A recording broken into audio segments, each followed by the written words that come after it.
There we go. So Vinay Venkatraman from Lecco. Lecco is part of the Active House Alliance.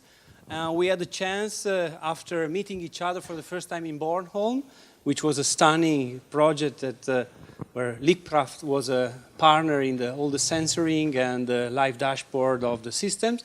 Then I asked him, why don't we do something together in Italy? We did it, but please, the stage is yours. You start and I can add some comments. Thanks, Marco. I think it's been a real pleasure. We've been experimenting and running some tests with Marco and his colleagues at the Velux lab in Politecnico. And it's been a very exciting journey for us because we've learned lots of new lessons when it comes down to actually creating quantification. So basically, how do you use data to enable new strategies for buildings, right? So our sort of approach to this is that how do we orchestrate healthy and efficient buildings? And I just have a few slides that I just want to walk through, and then we can do a quick ping pong on this thing. You probably have seen this kind of triangles before. You can understand that energy consumption, there are lots of efficiencies to be gained there. Indoor climate clearly has a lot of health outcomes, better productivity of people. But what's also interesting is that if you provide good air quality and better acoustics, noise pollution reduction outdoors, you actually save significant amount of money for society. And the funny thing is that all three are connected in so many interesting ways, because our indoor climate is a factor of what happens outside. And of course, it's true that you can have really good indoor climate if you spend a lot of energy in a building. And that's the debate that we've always been having. So there's this unusual triangular relationship, and I'm sure the active house triangle sort of morphs and maps on this, and that's basically why we think that quantifying buildings is important. We look at society as a whole. We look at the urban habitat as a data point rather than just buildings alone, because buildings are situated in cities or towns or beautiful places like Lecco also. And it is a relationship between society and how buildings operate. And that's why you need to have a universal eye on the data infrastructure behind this. We as a company work with three pillars. We have design excellence. We drive a lot of things that's based on good design quality. We have a lot of data excellence in the sense that we visualize, we build lots of infrastructure for data, and then we have a scientific angle to sensor development and capturing high quality data on systems. But this is the main thing that I want to say, is that we do spend a lot of energy buying organic food, we exercise, we put a lot of focus on our health, but we rarely influence the 11,000 liters of air that we breathe every day. And this is in our control to some extent, and to a very large extent it is not. Like if you're working in a public building like this one, you really don't have much influence. So how do we quantify and allow this controlled relationship to actually flourish, to basically have better productivity and health outcomes is the big question, right? There was a Carnegie Mellon study that I often quote, where there are some pretty interesting savings scenarios, especially in health outcomes and productivity gains, which is something that we believe will be the selling point for these kinds of ideas in the future. We do some hardware. Yeah, we've tested some hardware with Marco, and we've had some bumpy start, but we fixed it once and for all, I think. And we collect all indoor climate parameters. And later on, I just want to show you quickly, if I can switch. I'm collecting data here right now in this room. That's our live indoor climate performance. CO2 at the limit now. Yeah, we're bordering the limit line. Bordering the limit of CO2. Yeah. Up to 800 parts per million. But you can actually see what's happening there.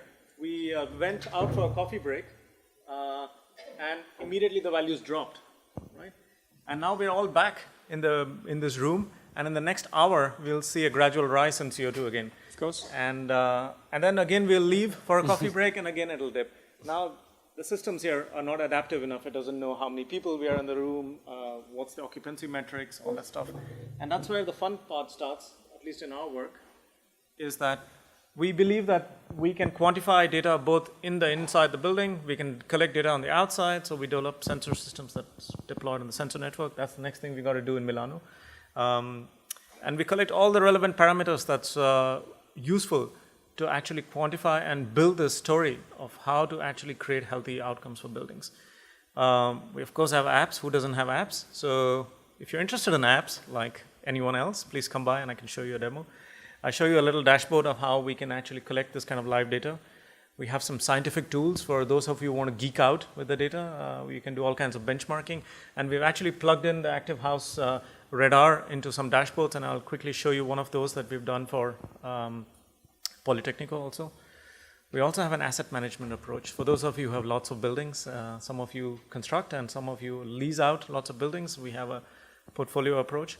But the most important thing in this context today is that we've got numerous interesting directions in which the whole active house concept could actually go in. And one of them, at least we believe, is to be able to measure and quantify the performance of the building in such a way that it's visible and you can translate that understanding onto something that works as a holistic principle. And that's why I think active house is such a remarkable approach, because it takes into consideration not just energy performance, not just the health of the people, but the sustainable factor around building construction materials. So it's genuinely one of the most holistic approaches that I have seen so far. There are lots of those standards out there. Some of them lean one way or the other. And as Lone alluded this morning, some of them are mostly certification consultancies packaged in a different format. So I think it's important that we create a democratic process around the data, because data is very empowering, but it can be a double-edged sword. It can also reveal some unpleasant truth about a building. And that's something that we should be careful of how to address in our systems. Just want to wrap up with a couple of case studies. I think our latest exciting thing that we're doing with Active House is the Velux Lab at Milano. And perhaps, Marco, you want to allude to this? Yes, with pleasure. First of all, let me thank Vinay, because Vinay was extremely inspiring for me as a person. I was seduced by the way he was treating this data. Now we are in the society of the big data. But it's like, the waterfalls of the Niagara sometimes. You have, you cannot go under this data and what to do with that, if you want to drink Apparently water. People have tried jumping off that fall sometimes. You can really be destroyed by data. But now I think the speed of calculation and the fact that we can collect the data put me in the situation to think the sense of censoring. And that was what he inspired in that case to me to think. And as we had a building, many buildings we did were very advanced in sense of performances, etc., especially Velux Lab, working with Velux since a long time. We are doing, this is an experimental building, is where I work every day. So for the first year it was empty and only equipped with sensors. In 2011, then 2012 we became part of the experiment, and therefore the users was in. So we are extremely keen to see now, thanks to Leapcraft sensors, how we behave inside and with the building and with the outside environment. Now recently, Velux has this active, platform, and we are already able to check on our smartphone how the building is behaving and how we are behaving in the building, as you were mentioning. How is the quality of air? How is the PM10 and the PM2.5, which is really extremely dangerous for our body because it goes directly in the blood. But we don't see that, and we don't see energy. People don't see energy. You cannot see. You have to show energy. And so that's the matching now between the sensor and the visualization. Is what we are doing now at Velux Lab. And I think the most important thing to say is that building characteristics, they vary from which facade you measure them, which side of the building you look at, especially large buildings. They have like this huge performance difference. And we're noticing more and more in commercial buildings, not so much in residential, that there is a big, big difference between the south facade or the north facade of a building, and the strategy of optimizing the building is not responsive enough to those kinds of needs.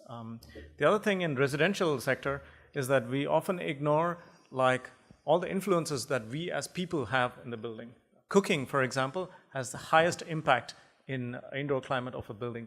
But open kitchens, of course, are fashionable. I don't know how fashionable they are in Italy, but at least in Scandinavia, everyone is going towards open kitchen formats. And this we can see in the bedrooms of people. You can see fine particles lingering through the house when the ventilation isn't strong enough. And there are some interesting outcomes from this for people who spend at least 8 hours a day, mostly in the evening hours at home. The total exposure to high particulate count is surprisingly high. And this is something that is invisible, as you said. It's invisible. Yeah. The indoor generation of what is our society today is an indoor generation. And what we are experiencing, living indoor and being secluded in this space, is really that our body is in a total polluted environment that we cannot see. Yeah. So enough for the scaremongering. I think what is the exciting story here is that we believe that we can both measure this, model it, and control it. So this means that we will be able to hopefully provide better outcomes for both the building owner or the asset owner, but also the tenants and the people who are living in the building. And that is all part of the relationship that we need to understand, because it's not enough to just focus on one stakeholder. Often that is one of the biggest fallacies that we see in building automation strategies, is that it's all hyper optimized for one particular scenario.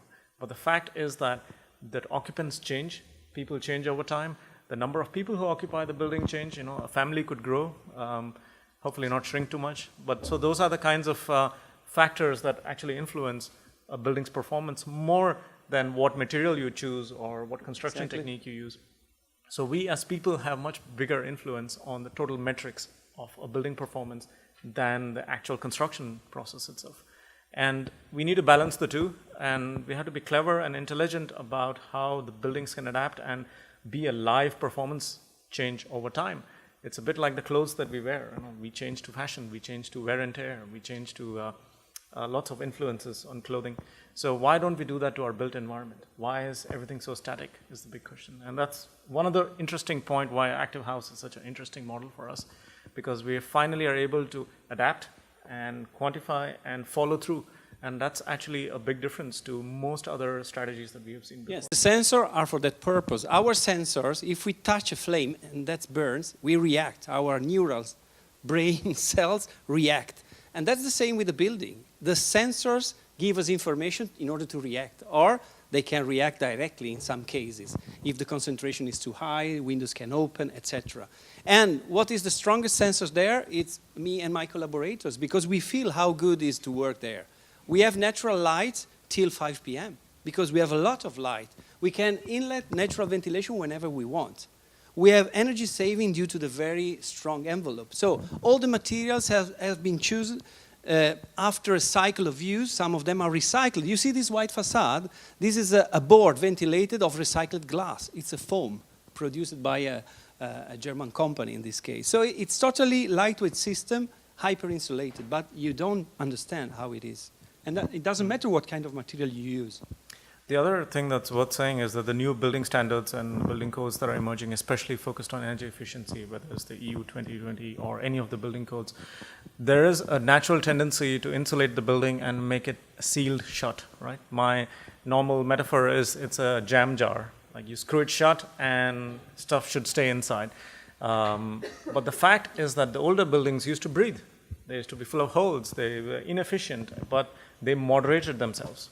Today, we don't have that moderation strategy in buildings unless it's artificially introduced. So that is mechanical ventilation systems or other types of ventilation. So that's why this idea of making completely sealed buildings is a little bit counterproductive to the human health factor. So we need to think about how to enable doors and windows in a better strategy. We need to think about how to reduce the amount of volatile compounds being produced inside the building itself. The choice of materials in furniture, carpeting, for example. Carpeting is one of the worst enemies for indoor climate in the early days of any construction. The same thing applies to light and other types of human factor experiences. We can use the building envelope to control and mediate all these processes.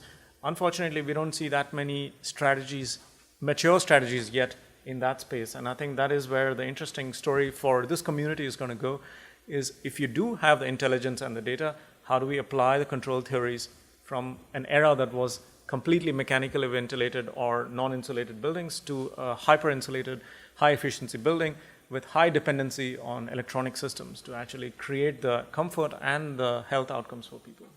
So that's an interesting research topic, so in case anyone is up for that. Yeah. I think we have 2 minutes to go. If you I can just quickly wrap off something. We've also done a very interesting new modernist building called the Blocks in the center of Copenhagen. It's not an Active House building, not yet, if I'm not wrong, but it's an interesting case because it's a building that's been designed with all modernity in the right spirit, but it gets completely overheated during the summer, and that's why I put it here. We have some amazingly staggering numbers from inside this building. I think, Laura, you spent enough time in that building? Yeah. Too cold. Classic issues with modern buildings, which old buildings wouldn't have had, right? Have to call Rem Koolhaas to complain with Rem Koolhaas. This building in Bornholm was let's call it the champion cause for us in the beginning. This is how we got involved deeply in Active House. And as Marco said earlier, this was one of the most interesting cases where we've actually measured and shown what these kinds of strategies can actually create impact on high-performance buildings in a different way, right?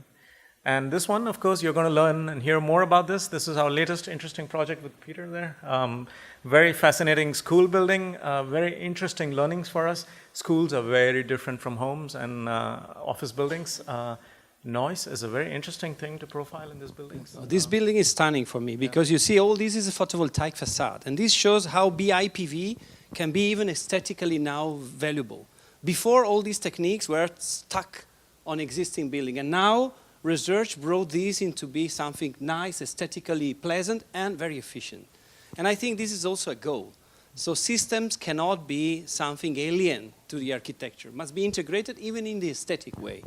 And we're very excited to do this in Milan because we're doing polarized A/B tests right now with our systems. We have extreme weather conditions that we are designing for.